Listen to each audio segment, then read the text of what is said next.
பிரியாணி சாப்பிட்டதுக்கு அப்புறமா தர்பூசணி பழம் சாப்பிட்ட ஒரு குடும்பம் உயிரிழந்திருக்கக்கூடிய சம்பவம் மும்பை நகரத்தை மட்டும் இல்லாம இந்த செய்தியை கேட்ட அனைவரையுமே நடுங்க வச்சிருக்குது. காரணம், வெயில் காலத்துல இயற்கையாக கிடைக்கக்கூடிய எல்லோரும் சாதாரணமா எடுத்துக்கக்கூடிய ஒரு தண்ணீர் பழம் எப்படி நச்சுத்தன்மை வாய்ந்ததாக மாறி உயிரை பறிக்கும் அப்படிங்கிறது பலருடைய கேள்வியாய் இருக்குது.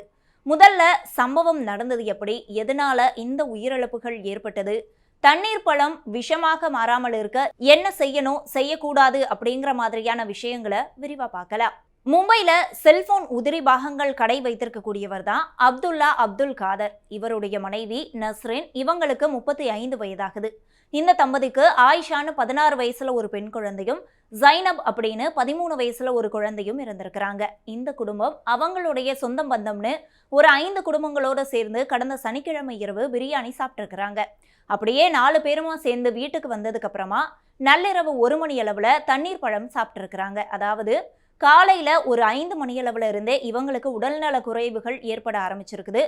என்ன மாதிரியான பாதிப்புகள் அப்படின்னு பார்த்தோம்னா, தொடர்ந்து வாந்தி மற்றும் வயிற்றுப்போக்கு ஏற்பட்டிருக்குது. இது அடுத்தடுத்து ஏற்பட்டதுனால மொத்தமா தெம்பை இழந்த இந்த குடும்பம் மருத்துவமனைக்கு போயிருக்கிறாங்க. ஆனா அங்க இருந்து வேற ஒரு மருத்துவமனைக்கு மேல் சிகிச்சைக்காக அனுப்பி வைக்கப்படுறாங்க.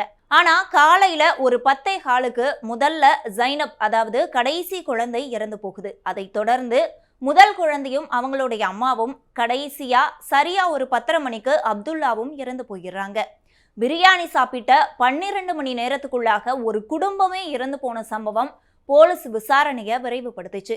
பிரியாணி சாப்பிட்ட அப்துல்லாவோட உறவினர்கள் நல்ல உடல் நலத்தோட இருக்கும்போது ஏன் இவங்க மட்டும் இறந்து போனாங்க அப்படின்னு விசாரிச்சப்போதான் இந்த குடும்பத்துக்கு முதல்ல மருத்துவம் பார்த்த மருத்துவர் இவங்க தண்ணீர் பழம் சாப்பிட்டதா போலீஸ்க்கு தகவல் சொல்லி இருக்கிறாரு.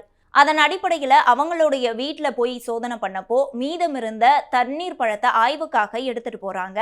தொடர்ந்து 4 பேரோட உடல்களும் உடற்கூறாய்வுக்காகவும் அனுப்பி வைக்கப்படுது. முதற்கட்ட விசாரணையில தர்பூசணி சாப்பிட்டதுனால ஃபுட் பாய்சன் ஆகியிருக்கலாம் அப்படின்னு சொல்லி இருக்கக்கூடிய மருத்துவர்கள் ஹிஸ்டோபேத்தாலஜி டெஸ்ட் மூலமா ஆய்வு செஞ்சுதான் காரணத்தை கண்டுபிடிக்க முடியும் அப்படின்னு சொல்லி இருக்கிறாங்க. இப்போ இப்படி ஒரு சம்பவம் நடந்தது, இல்ல இந்த மாதிரியான சம்பவம் நடந்துச்சு அப்படின்னு கேட்கக்கூடிய எல்லாருக்குமே ஒரு பயம் எழ ஆரம்பிச்சிருக்குது. காரணம் என்ன அப்படின்னு பார்த்தோம்னா, அது நமக்கே தெரியும். வெயில் காலத்துல நம்ம அதிகமா எடுத்துக்கக்கூடியது இந்த தர்பூசணி தான். என்னதான் இயற்கையா விளையக்கூடியது தர்பூசணி பழம் அப்படின்னாலும் பல இடங்கள்ல பழத்தை விளைவிக்கும் போது ரசாயனம் சேர்க்கப்படுறதாகவும், சுவைக்காகவும், பழத்தை ஃப்ரெஷ்ஷா காட்டிக்கிறதுக்காகவும் ஊசி செலுத்தப்படுறதாகவும், பழத்தோட நிறத்தை நல்லா சிவப்பு நிறமா காட்டுறதுக்காக இயற்கைக்கு மாறான விஷயங்களை செய்யறதாகவும் நாம படிச்சிருப்போம், கேள்வியும் பட்டிருப்போம். இது ஒருபுறம் இருக்க, ஒரு பழத்தை நம்ம எவ்வளவு ஆரோக்கியமான நிலையில எடுத்துக்கிறோம் அப்படிங்கிறதும் முக்கியத்துவம் வாய்ந்ததா இருக்குது. பழத்தை சாப்பிட்றதுக்கு முன்னால நல்லா கழுவுறது, நிறம் அதிகமா இல்ல இயற்கைக்கு மாறா இருக்கக்கூடிய பழங்களை முடிஞ்ச அளவுக்கு சாப்பிடாம தடுக்கிறது, குறிப்பா வெட்டின பழத்தை உடனடியா சாப்பிட்றது அப்படின்னு ஆரோக்கியமான உணவு முறையை கடைபிடிக்க வேண்டியது நம்மளுடைய கைகளிலுமே தான் இருக்குது.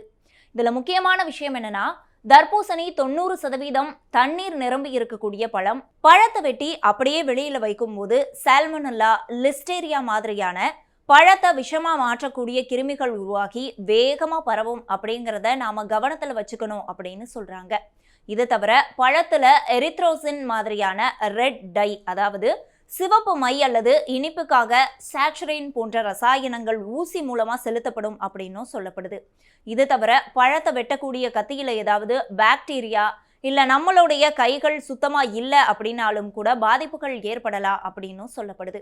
இது எல்லாமுமே ஒரு ஆரோக்கியமான உணவை, ஒரு இயற்கையான உணவை விஷத்தன்மை, நச்சுத்தன்மை வாய்ந்ததாக மாற்றும் அப்படிங்கிறதுனால நாம ஒரு உணவை எவ்வளவு கவனமா அதோட சத்து மாறாம எடுத்துக்கிறோம் அப்படிங்கிறது முக்கியமானதா பார்க்கப்படுது. இப்படி ஒரு சம்பவம் நடந்ததுனாலேயே தர்பூசணி சாப்பிட்றத தவிர்க்கணும் அப்படிங்கிறது கிடையாது. ஏன்னா வெயில் காலத்துல நமக்கு உதவக்கூடிய தண்ணீர் சத்து நிறைந்த பழம் அப்படின்னா இந்த தர்பூசணி தான். ஆனா அந்த பழத்தை நாம எப்படி எடுத்துக்கிறோம் அப்படிங்கிறதுல தான் விஷயமே இருக்குது. எனவே எதுனாலும் ஆரோக்கியமா சாப்பிடுவோம், பாதுகாப்பா இருப்போம்.